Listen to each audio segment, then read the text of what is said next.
Hello and welcome to Coffee with a Consultant, a video series for members of the Ontario Medical Group Management Association with expertise provided by HR consultants at Citation Canada.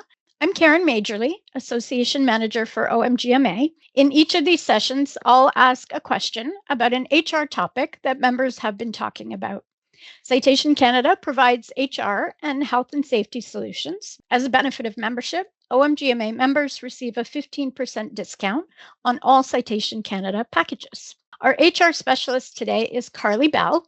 Carlie is Director of Consulting at Citation Canada. She has a rich background in coaching, teaching, and leadership development. Welcome, Carlie. Thank you for being here. Thanks so much for having me. It's lovely to be here with you.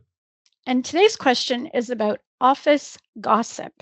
So as leaders, our members are often faced with managing workplace gossip, which to some might seem like it's not that big of a deal, but in fact can be damaging to individual relationships and overall team morale. Where should a manager start? What are some tips, best practices for eliminating or at least limiting this negative behavior? Well, I can tell you to start that it's important to recognize that not all gossip is bad. Positive gossip is actually very, very pro-social. This is where people are talking and they're forming bonds based on similarities and commonality and learning about each other. This can actually help foster positive work relationships and even cause employees to work harder, especially when they're hearing about successes and accomplishments of others. It's negative gossip, however, that we need to worry about. Negative gossip can damage relations, it can erode trust, it can create tensions and lead to hostile, if not even toxic work environments. So managing negative gossip is critical.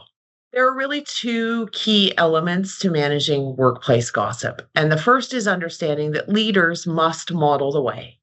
And second, leaders must intervene when it does in fact happen.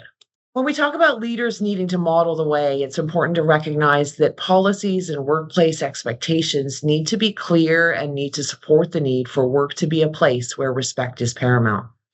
It is, in fact, human nature for people to seek belonging. So it's very often that when conflict or frustrations arise, people vent or chat with others about it because it's a lot safer. Leaders may want to actually look at properly equipping their workforce with tools on how to have constructive conflict or effective communication strategies, both of which can be learned. Leaders may also need to critically review the available feedback channels that are available at work. People need to feel safe to come forward and to voice complaints and concerns. So the organization may benefit from training programs focusing on psychological safety, developing a growth mindset culture, and constructive conflict, for example. Tell us how leaders themselves should respond. Two common scenarios that leaders often find themselves in. The first is when the gossiping is actually happening in the leader's presence. If that sounds like unproductive workplace chatter, the leader needs to call it out and just stop it. And an easy way to do that is to say something like, "This sounds like gossip and that's not actually respectful at work, so let's change the subject." The second, however, is when it's either in person or it's brought to the leader's attention through third parties. And that's often when you hear things that sound like gossiping sort of complaints or issues. When those issues or complaints are brought to the leader's attention, again, the leader needs to actually do something to stop this and to redirect the behavior in a more appropriate manner. One of the ways that the leader can approach that is to take the gossiper aside and speak to them in a very curious manner as opposed to accusatory. If you accuse people, you immediately get their back up, put them on the defensive, and shut down the opportunity for useful conversation. So if your leader were to pull someone aside and say something like, "Can you help me understand why it is that you were saying such and such about so-and-so?" It opens the door for a conversation to actually happen whereby those complaints or issues could be aired. It's then important for the leader to remind the individual that respect at work means professionally speaking directly with people involved and not behind their back. And then ask the individual if they'd like to have that conversation with so-and-so on their own, or if they'd like your support and accompaniment in making that happen. Note that this approach actually models appropriate behavior. It calls it out professionally and respectfully. It reinforces the desired behavior, and it even gives the gossiper an out the first time.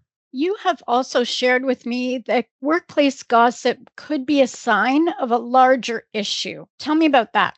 Gossip can, in fact, sometimes be an identifier or an indicator of underlying issues at work, often revolving around conflict of one form or another. I'd be happy to discuss these with you another time. That would be great. Thank you for sharing your expertise. Really appreciate it.